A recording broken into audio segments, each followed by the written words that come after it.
తూర్పు కనుమల యొక్క పొడవు 1200 కిలోమీటర్ల పొడవు ఉంటున్నవి. ఇది 600 నుంచి 900 మీటర్ల వరకు సగటు ఎత్తుచే విస్తరించి ఉన్నవి. తూర్పు కనుమలు, పశ్చిమ కనుమలు ఇది తమిళనాడులోని మూడలూరు లేదా కడలూరు వద్ద ఒకదానితో ఒకటి కలుసుకోవడం జరుగుతున్నది. తూర్పు కనుమల్ని వివిధ ప్రాంతాలలో వివిధ పేర్లతో పిలవడం జరుగుతూ ఉంటుంది. మరి చిత్తూరు జిల్లాలో లేదా తిరుపతి జిల్లాలో వీటిని ఏడుకొండలు లేదా తిరుమలగిరి కొండలు లేదా సంచలం కొండలు అని పిలుస్తున్నారు. మరి మనపల్లిలో ఏనుగు మల్లమ్మ కొండలు అని పిలుస్తున్నారు మనపల్లిలో.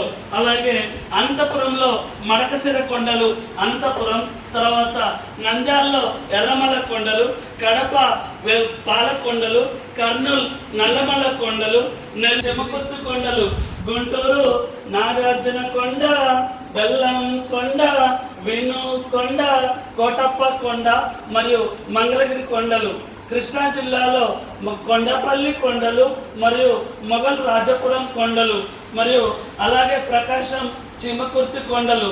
తూగో జిల్లా, పాగో జిల్లా మరియు ఏలూరు జిల్లాలో పాపికొండలు, దీనికి మరొక పేరే దుమ్మకొండలు లేదా దున్నపోతు కొండలు అని పిలుస్తున్నారు.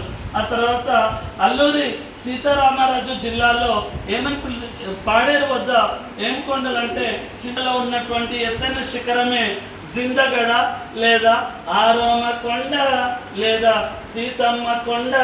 ఇదే తూర్పు కనుమల్లో ఎత్తైన శిఖరంగా పరిగణిస్తున్నారు.